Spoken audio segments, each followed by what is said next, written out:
ഞാനിന്ന് പൊറോട്ടയുടെയും ചപ്പാത്തിയുടെയും ചോറിൻ്റെയും എല്ലാം കൂടെ കഴിക്കാൻ പറ്റുന്ന നല്ല ടേസ്റ്റി ആയിട്ടുള്ള ഷ്രെഡഡ് ചിക്കനാണ് റെഡിയാക്കുന്നത്. ഇതിനായിട്ട് ചിക്കനിലോട്ട് ആദ്യം ഉപ്പ്, മഞ്ഞൾപ്പൊടി, മുളക് പൊടി ഇതെല്ലാം ചേർത്ത് കൈകൊണ്ട് നന്നായി ഒന്ന് മിക്സ് ചെയ്ത് കൊടുത്ത ശേഷം കുക്കറിലിട്ടൊന്ന് നന്നായി വേവിച്ചെടുക്കാം.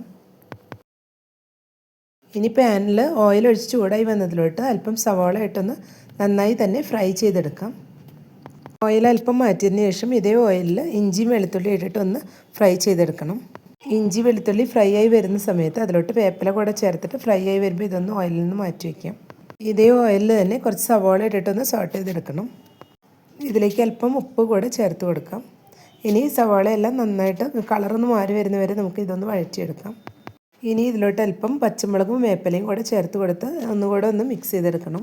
ഇനി ഇതിലോട്ട് അല്പം മഞ്ഞൾപ്പൊടി, മുളക് പൊടി, ചിക്കൻ മസാലപ്പൊടി, കാശ്മീരി ചില്ലി പൗഡർ ഇതെല്ലാം ചേർത്ത് ഇത് റോസ്മെൽ ഒന്ന് മാറി വരുന്നവരെ വഴറ്റിയെടുക്കാം. ഇതിലേക്ക് ഇനി വേവിച്ച് കൈവച്ച് പിച്ച് വെച്ചിട്ടുള്ള ചിക്കനും കൂടെ ആഡ് ചെയ്ത ശേഷം നന്നായി ഒന്ന് മിക്സ് ചെയ്തെടുക്കാം. ഇതിലേക്ക് 1 ടേബിൾ സ്പൂൺ വെളിച്ചെണ്ണ ഒഴിച്ച ശേഷം ഒന്നുകൂടെ ഒന്ന് ഇത് ഡ്രൈ ആയി വരുന്നവരേക്കും വഴറ്റിയെടുക്കണം.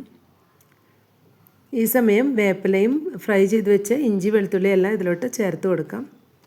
ഇതിലോട്ട് ഫ്രൈ ചെയ്ത് വെച്ച ഉള്ളി കൂടെ ചേർത്ത് നന്നായി ഒന്ന് മിക്സ് ചെയ്തെടുക്കാം. ഇതിലേക്ക് ഇനി അല്പം പെപ്പർ പൗഡറും ഗരം മസാല പൗഡറും കൂടെ ആഡ് ചെയ്ത ശേഷം നന്നായി ഒന്ന് മിക്സ് ചെയ്തെടുക്കാം.